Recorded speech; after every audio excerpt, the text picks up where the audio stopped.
Hey guys, today ang dami ditong mga nagtatanong kung ano pa yung other ways to earn dito sa Metayon Run. And today nga ay i-discuss ko yung isa sa mga ways, no? Like libre and then yung merong puhunan. So may mga nagtatanong sa atin neto.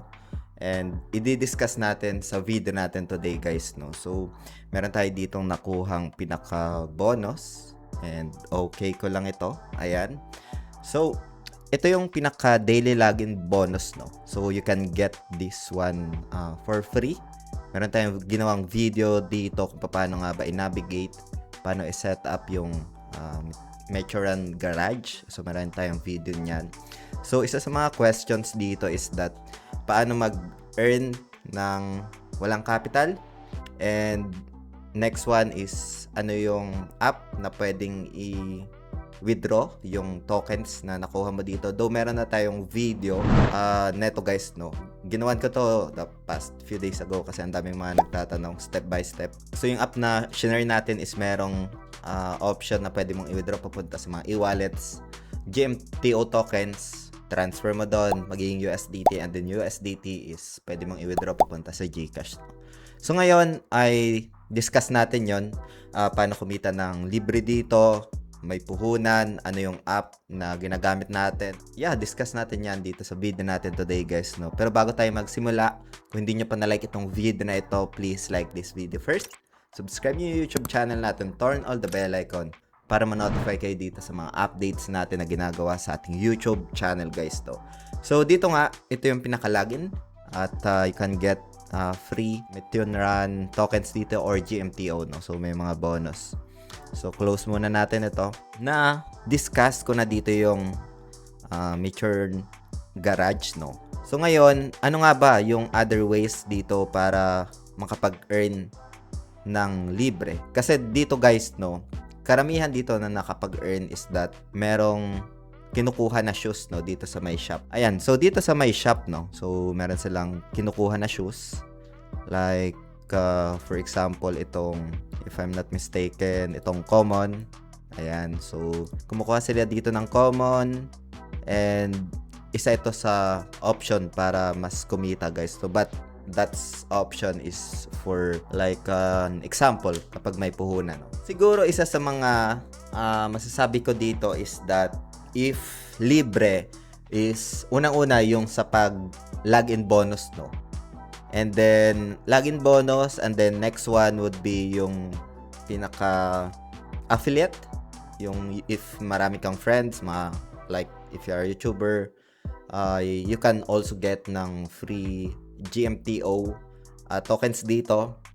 Next one is that yung scholarships, no? Just like what happened sa Axie Infinity. So meron ako nabasa na pinaka steps as well as blog sa Meteon Run. They are planning to have this scholars, no? So yun yung mga option na nakikita ko dito that you can earn for free dito kahit wala kang puhunan, no? So again, I'm just sharing these insights lang, especially doon sa mga nagtatanong. And again, itong video natin today is just for ideas lang, no? I'm just answering questions, feedbacks dito, and does not qualify as an investment or financial advice. So basic lang naman ito laruin. Like, meron akong video neto. You can just start yung versus mode. If we remember Axie Infinity, kailangan meron kang tatlong axis, pero dito naman is kailangan mo lang meron kang items. If I'm not mistaken, it's not yet available, pero shoes right now yung isa sa mga let's go back muna. Punta tayo sa shop, and right now sa shoes pa lang yung available dito, which is ito yung pinaka value or pinaka price right now, no? Sa versus mode, wala pa itong pinaka-idea ako dito, pero I'll just waiting for the announcements. Again, yun yung option guys na nakikita ko na pwede mong i-farm itong GMTO. Malaking bagay yung scholarships na if ever man na magkaroon ng availability dito sa Metayon Run, no? Next one is yung sa mga nagtatanong, especially kapag meron kang puhunan, no? Siguro isa sa mga naisip ko dito, again, very speculative itong app na ito, no? Itong platform na ito. just like for example Axie Infinity. Kailangan mo lang sa Axie Infinity kung nakapag-take profit ka, if early ka nakapag-enter, is that malaki yung opportunity. Pero pag late ka na, that's huge risk guys, no? Yun, doon naman sa may option ng puhunan is that pwede ka maging manager. Next one is that you can get nung sa may shop nung shoes, tapos ifa-farm mo itong mga available dito sa start lang, no? So, yun yung isa sa mga napili ko. Other option dito guys is yung mga speculative traders, no? So, iniisip nila na early pa itong tokens na ito comparing sa SLP na mataas nila nabili. So, meron itong tokens guys, no? I'll just share na lang kung saan siya makikita. Punta tayo dito guys sa app na ginagamit natin, no? So, dito kapag meron ka ng GMTO tokens na libre mo nakuha doon sa game, or meron ka na farm doon sa Meteor Run game, dito mo siya i-exchange, no? Dito mo siya ita-transfer and ibebenta. So, yung iba naman, speculative traders again, yung ginagawa nila is just to do this kind of DCA, meaning mag-hold or mag-accumulate sila ng tokens, and then kapag tumaas, ibebenta nila guys, no? So, yan yung option na merong puhunan.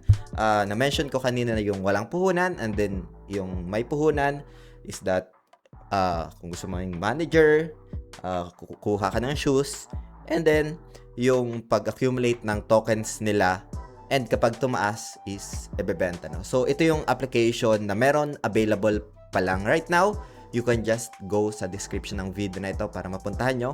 And meron na rin pinaka-discounts if ever na you do some executions. Like, if gusto mo magbodega ng GMTO, sa tingin mo is lower pa or nasa support pa yung price niyan, mas mababa comparing sa other tokens na available sa market ngayon, no? Dito guys, sa app na ito, once na makapag-create kayo ng account, napuntahan itong application na ito, punta lang kayo dito sa option ng trade, no? Dito sa gitna. Ayan. So, dito guys, may option or pairing sa taas if ever na gusto mong i-check yung pinaka-price ng GMTO. Yung iba, gustong magkaroon ng GMTO, tapos ibebenta nila kapag tumaas. So, palitan mo lang itong BTC USDT, no? Ayan. And then, search mo lang dito. So, it's GMTO. Ayan. And then, lalabas na ito. Once you select that, may kita mo dito yung pinaka-chart niya, no? So, select mo lang. Ayan. And then, next lang natin itong pinaka-option na ito. So, dito guys, if we check yung pinaka-price action, nagkakaroon siya ng pagtaas at pagbaba ng price action. Na-discuss ko na rin itong EMA na ito as well as MACD doon sa previous video natin. So, we can check yung price action like sa 1 month. So, if you can see guys, no, I would say this is on the accumulation.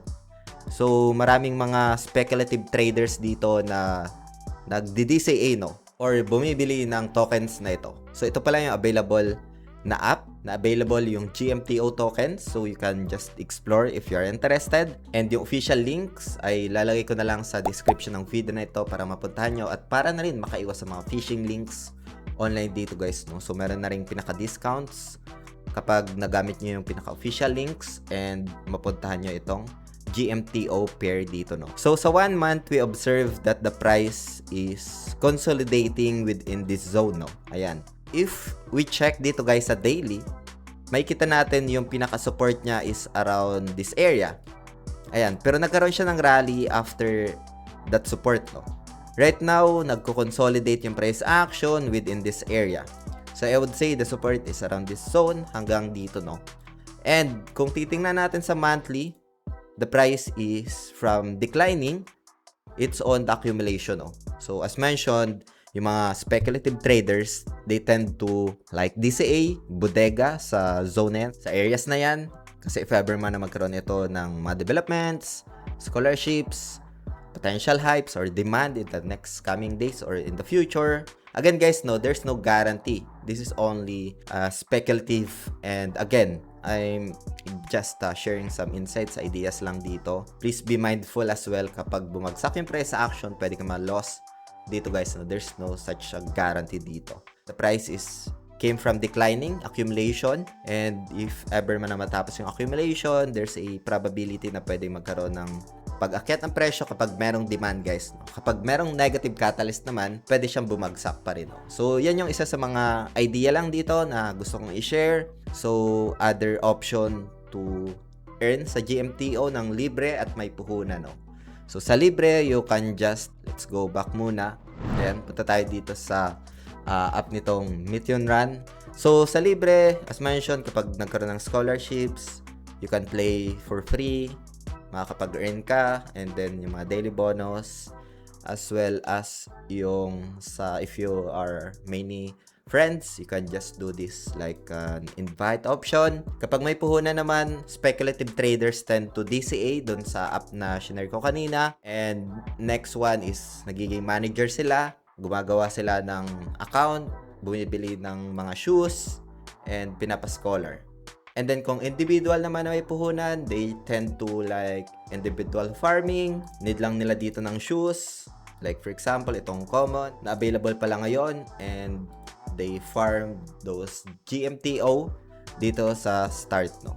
Ganun lang, guys, dito yung pinaka-ideas right now. Let me know kung meron kayong other option how to earn dito sa Mission Run. Feel free to comment lang sa comment section ng video na ito. This is only a quick idea dito. And doon sa mga nagtatanong saan nga ba yung available app na alam ko lang dito, na gusto ko lang i-share, and para masagot yung mga questions nyo dito based from my experience, guys, no? So, yun lang for today.